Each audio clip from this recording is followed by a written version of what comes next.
में नेहा नाम की एक लड़की रहती थी। बचपन से ही उसे नृत्य का बहुत शौक था। उसको नृत्य में बहुत सारे इनाम मिले थे।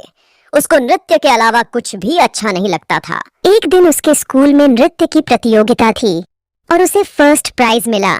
नेहा फटाफट से घर आती है और इनाम माँ को दिखाती है। माँ देखो, आज मुझे फर्स्ट प्राइज मिला है। देखो मेरी ट्रॉफी कितनी सुंदर है।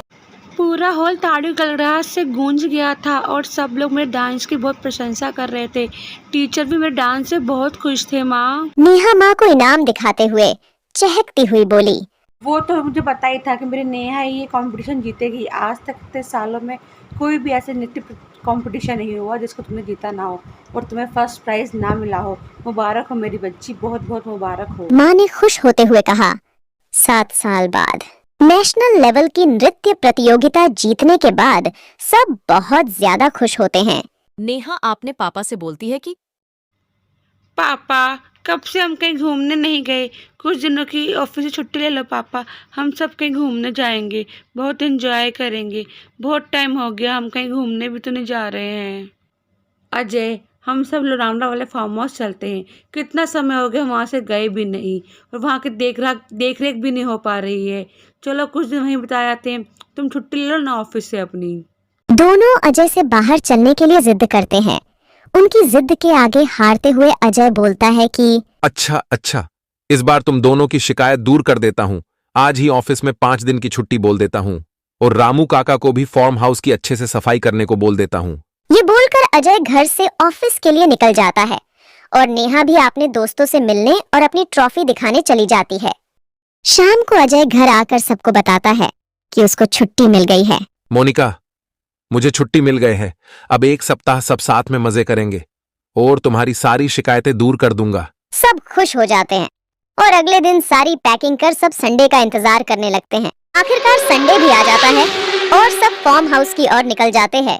रास्ते में वो सभी लंच के लिए एक रेस्टोरेंट में रुकते हैं। वहां उनको एक आदमी मिलता है।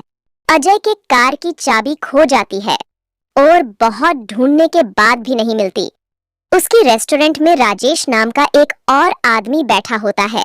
वो उनको परेशान देखकर उनके पास आता है और पूछता है कि मैं काफी देर से देख रहा हूं, आप सब परेशान लग रहे हैं। क्या बात है? मैं आपकी कोई हेल्प कर सकता हूं। आप सबकी सहायता करके मुझे बहुत अच्छा लगेगा। तभी अजय बोलता कि पता नहीं मेरी कार की चाबी कहाँ चली गए हैं। काफी देर से ढूंढ रहा हूँ, मिल ही नहीं रही। अभी हमको आगे जाना है, यहाँ काफी लेट हो गए हैं। राजेश भी उनकी कार की चाबी ढूंढने लगता है और चाबी अजय को दे देता है। फिर अजय राजेश को आपने साथ चाय पीने को बोलता है और राजेश आपने पास से नेहा को टॉफी देता है और नेहा उसको खा लेती हैं और फिर सब कार में बैठकर फार्म हाउस की ओर चले जाते हैं। थोड़ी देर बाद राजेश उनके फार्म हाउस पहुंच जाता है और उनको वहां देखकर बोलता है कि अरे अजय, तुम यहाँ? ये तो इत्तेफाक की बात है। मैं यहाँ से जा रहा था, मेरी कार खराब हो गई है और कार मैकेनिक को कॉल नहीं कर पा रहा क्योंकि मेरे फोन की बैटरी खत्म हो गई। क्या मैं अंदर आकर फोन चार्ज कर सकता हूँ? अजय उसको अंदर आने को बोल देता है और दूसरे काम में लग जाता है। तभी वहां नेहा आते हैं और राजेश उसको एक और टॉफी खाने को देता है। नेहा से बात करते हुए देखकर अजय को अच्छा नहीं लगता और अजय राजेश को बोलता है कि राजेश, आपका फोन अब चार्ज हो गया होगा, तो आप यहाँ से चले जाएं। लेकिन राजेश वहां से जाने को मना कर देता है और नेहा भी बोलती है कि पापा अंकल कहीं नहीं जाएंगे, हमारे साथ ही रहेंगे। अब ये हमेशा हमारे साथ ही रहेंगे, मैं इन्हें कहीं जाने नहीं दूंगी पापा। इस पर अजय को बहुत गुस्सा आता है। वो नेहा को अंदर जाने को बोलता है पर राजेश के बोलने पर नेहा अंदर नहीं जाती है। तभी मोनिका आती है और राजेश के बोलने पर नेहा अपनी माँ को लात मारकर गिरा देती है। अजय ये सोचा है कि नेहा ने ऐसा क्यों किया, वो राजेश की बात क्यों मान रही हैं? मैंने रेस्टोरेंट में जो टॉफी दी थी उसको खाने से वो मेरे वश में हो गए हैं। अब मैं जो बोलूंगा ये वो ही करेगी। अब मैं नेहा को अपने साथ ले जाऊंगा। अजय बोलता है कि ऐसा कुछ नहीं होगा। मैं अपनी नेहा को तुम्हारे साथ कभी जाने नहीं दूंगा। तुम चाहे जो मर्जी कर लो, मेरी नेहा कहीं नहीं जाएगी। जाओगे तो तुम यहां से अभी। ये बोलकर अजय नेहा को रूम में जाने को बोलता है पर वो नहीं जाती।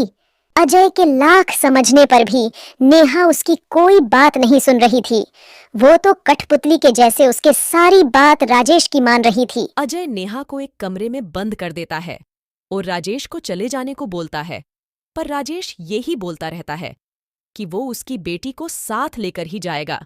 इधर नेहा को थोड़ा सा होश आता है जब उसको ध्यान आता है कि कैसे उसने मम्मी पापा को मारा, और उसको राजेश की बात भी ध्यान आती है कि वो नेहा को साथ लेकर जाएगा।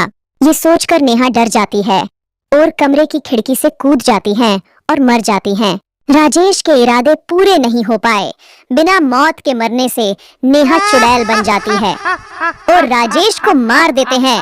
अजय और मोनिका दिल्ली वापस आ जाते हैं और फार्म हाउस किसी को बेच देते हैं। कुछ सालों बाद एक परिवार उस फार्म हाउस में रहने आता है।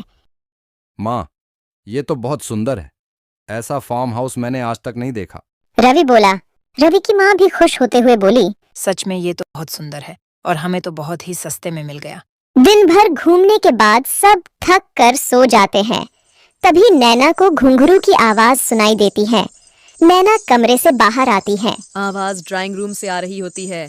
नैना डरते डरते सीढ़ियों पर चढ़ते हुए ड्राइंग रूम की तरफ बढ़ती है। रूम पर पहुंचकर लेना को अपनी आंख पर विश्वास नहीं होता। वहां एक चुड़ैल को नाचते हुए देखती है। नैना डर के मारे वहीं बेहोश हो जाती है। नेहा रवि के पापा को मार देते हैं और बोलती है, मुझे आदमियों से नफरत है, अब मैं सब आदमियों को मार दूंगी। फार्म हाउस के बाहर लोगों ने नेहा की आत्मा को भटकते हुए देखा, इसलिए रात के टाइम वहां कोई नहीं जाता।